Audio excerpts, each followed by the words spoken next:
dedicated to that effort.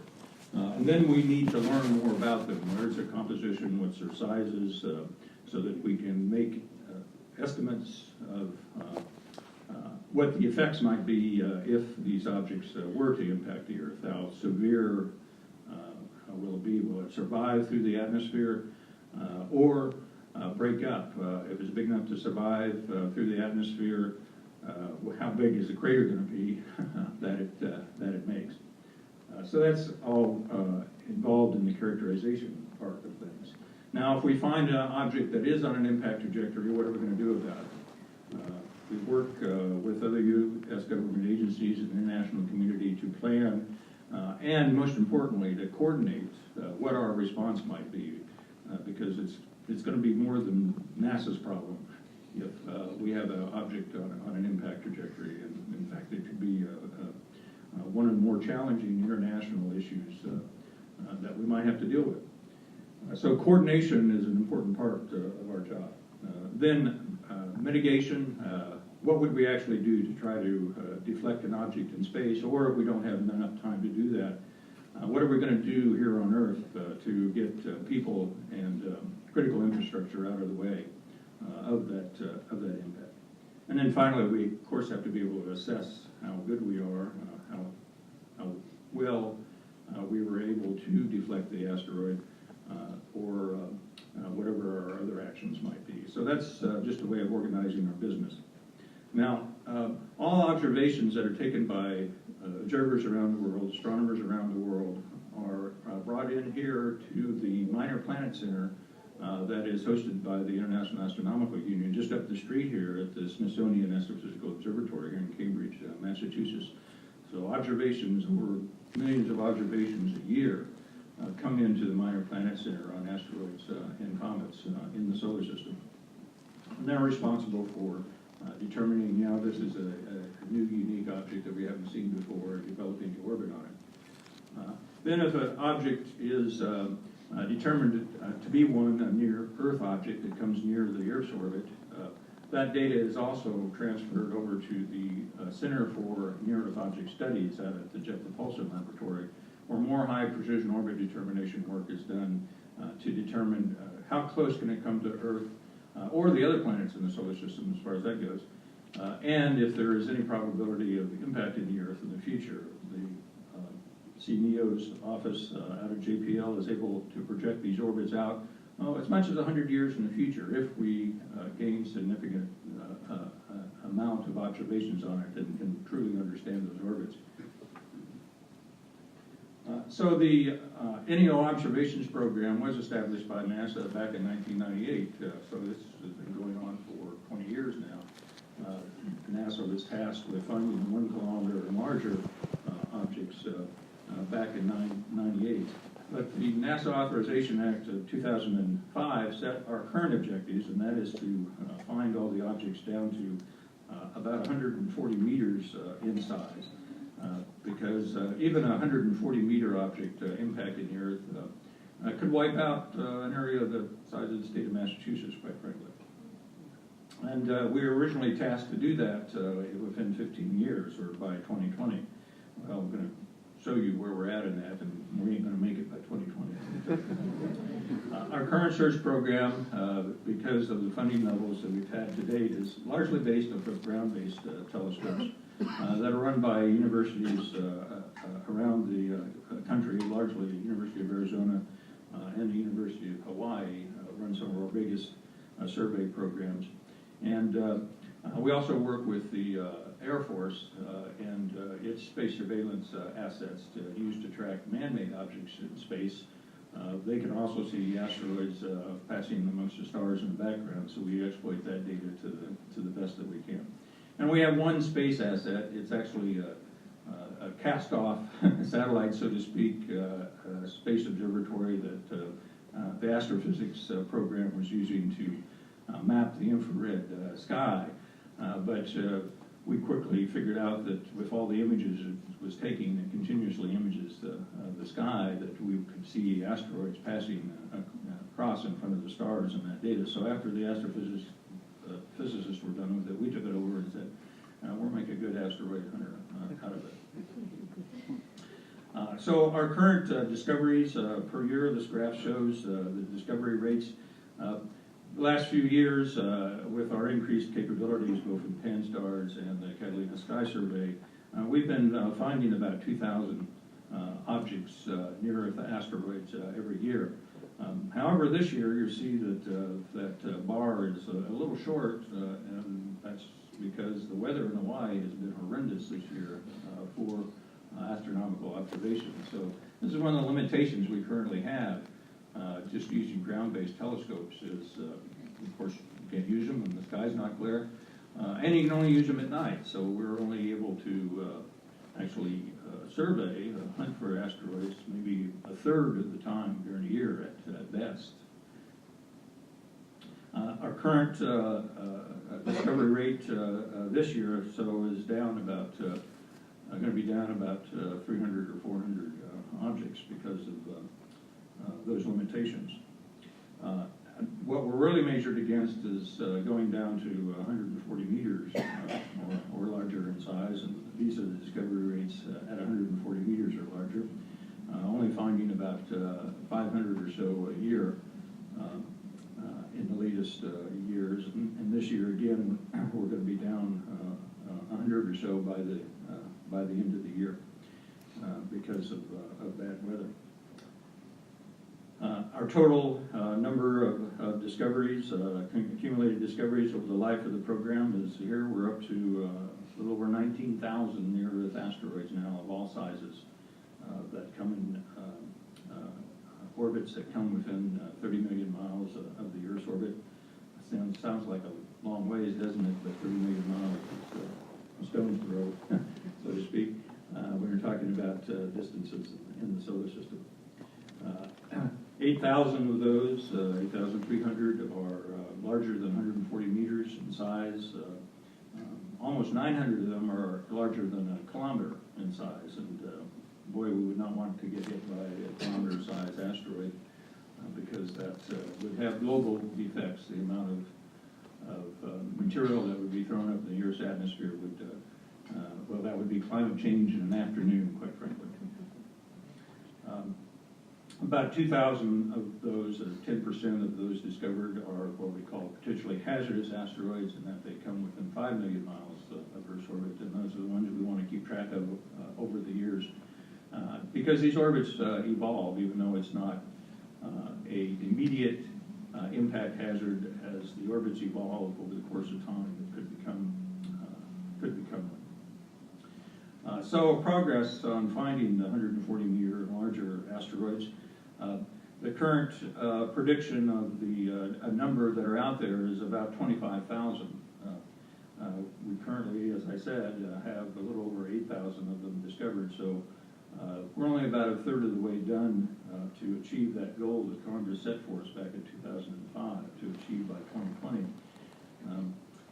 About 2/3 of the near-Earth asteroids larger than 140 meters remain to be found. Most of them smaller than 300 meters in size, as you see, and that's about 58% of the overall number are smaller than 300 meters in size and still to be found, and we have about another 9 or 10% that are larger than 300 meters in size to find. At our current rate of discovery, it's going to take us, we find about 500 a year. It's going to take over 3 decades to complete this survey program. So what happens if we find one on an impact trajectory? Well, we have found objects on impact trajectories with the Earth. Thankfully, they've been very small to date. Our latest event like this was back in June of this year. 2018 LA was the designation of this object when it was found by the Catalina Sky Survey. A very small object, only 3 meters in size. We're not too worried about it when we saw how small it was. But we only found it about 8 hours prior to impact because of its size. But we were able to spot this object, even though it was small, and be able to predict where on Earth's surface it could impact with additional observations that were taken by another one of our surveys. So these observations were sent into the Minor Planet Center, who did some initial orbit determination and determined it would be an impact that same day. The initial impact prediction points was a pretty long area across the Indian Ocean and into Africa, with some additional observations from the Atlas survey system. We were able to narrow that down to southern Africa, and lo and behold, over Botswana, at the time we predicted about 1840 UCT, this occurred. Look in the upper right of this video. And this was just a 3-meter sized object. If we get the observations on these objects, we can predict where they're going to impact, what time they're going to impact. If you were paying close attention to the previous slide here, we predicted the impact to be at 8:44 UCT. If you look at this farmer's security camera, that's what this comes off of, this farmer's security camera, it says 18:49. Well, we thought about calling him up and telling him his clock is 5 minutes fast. Because we knew, based upon other U.S. government sensors, exactly what time that it hit the Earth's atmosphere, and that point right there is this particular event. We have now in our database over 800 of these events of what we call bolides, or more commonly called fireballs, hitting the Earth's atmosphere and being detected by U.S. government sensors. They also get detected by the Comprehensive Test Ban Treaty Organization sensors, infrasound sensors around the world, because the burst in the Earth's atmosphere sends a sound wave all the way around the world, and it reverberates quite a bit. So what would we do if we were to find an object on an impact trajectory with Earth? Well, in our studies over the years, there have been basically 3 techniques that have popped out to be mature technology and viable options for perhaps diverting an asteroid from an impact trajectory, all based upon how much time we have and how large is the object. The most mature technique, and one that could be used if we have on the order of 10 years or so of warning, is a kinetic impactor. We just simply hit the object with a spacecraft, and the momentum transfer causes the velocity of the asteroid to slow down. The whole principle of being able to divert an asteroid is, because you're in orbit about the sun, is you just have to change the velocity of the asteroid just a minute amount, several years in advance, and that will cause the orbit of the asteroid to be changed around the sun, and you can make what was going to be predicted to be a hit be a miss just by changing the velocity of the asteroid just a centimeter or 2 per second several years in advance. And so all these techniques are based upon that principle.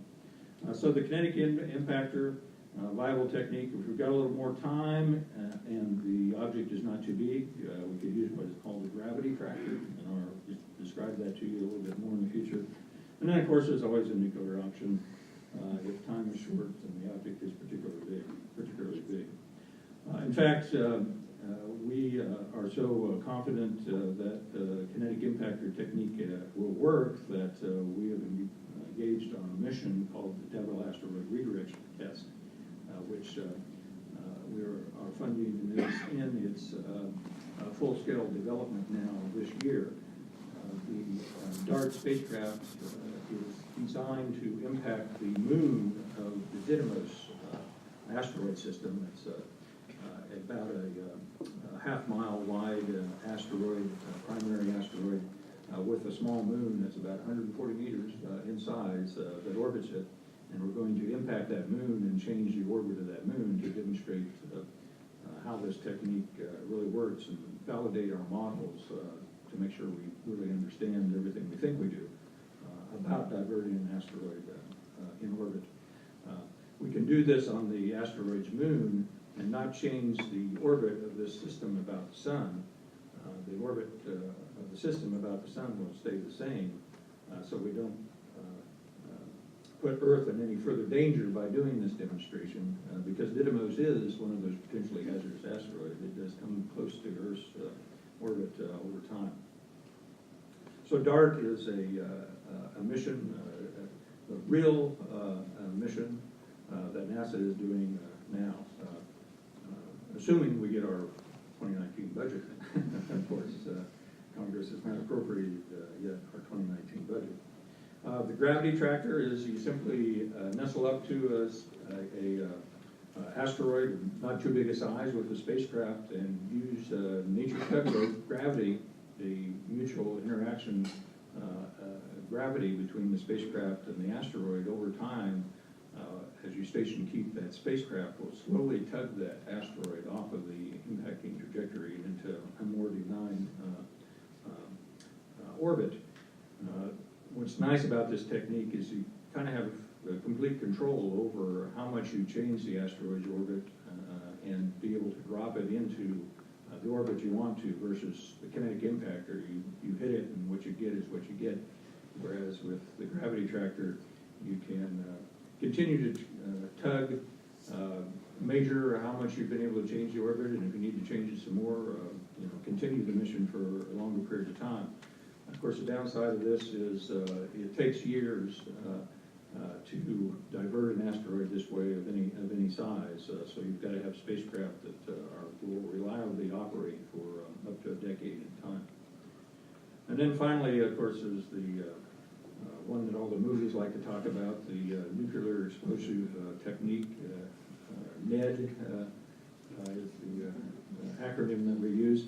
Now, this isn't like Armageddon. We're not going to go up there and blow the thing up because all that does is create a bunch of buckshot. It doesn't change the orbit of the asteroid. All that matter is still coming at you. So that's not a useful technique. So what we do is we will use the nuclear device, the standoff explosion. That radiation from that explosion superheats the surface on one side of the asteroid. And that causes that material to blow off the surface of the asteroid. And so you have a force in one direction, and in space, what happens? You get an equal and opposite reaction the other direction. So that's how we would use a nuclear device to change the velocity of a larger asteroid and one we don't have as much time with, because nuclear explosive is, quite frankly, the highest density energy release that we have today. So that's how we would use that technique if we had to. Of course, this is a last resort. We wouldn't want to use a nuclear device in space unless we were certain that that was the only way to prevent an impact. So this is kind of a rogues gallery of all of the asteroids that have been visited by spacecraft. These objects, they're not circular spheroids like planets are. They come in all shapes and sizes. In fact, two objects of very high interest to us right now, you can hardly even see on this graph. I want to talk about these two little ones right here that are less than a kilometer in size. You probably can't even read them right there in the middle. Those two asteroids are NearEarth Asteroids, and they are named Ryugu and Bennu. And if you've been paying attention to the space news in recent months, these may be familiar to you. Ryugu is the asteroid that the Japanese Hayabusa 2 mission is at right now to collect a sample and bring back to Earth. And Bennu is the destination of NASA's own OSIRIS-REx mission, another sample return mission to go out to an asteroid and bring back a pristine sample. Now these two objects look like almost twins. These are shown to scale with each other. These are what we call rubble piles. These are just accumulations of rocks and dust that have built up over time in orbit. We looking in the news for the OSIRIS-REx mission. It was launched back in 2016, over 2 years ago, but it arrives at Bennu here next week, and those images that you just saw from Bennu actually come from the OSIRIS-REx spacecraft. It'll collect a sample from the surface using a sampling arm, put it into a reentry capsule, and return that sample to Earth in September of 2023.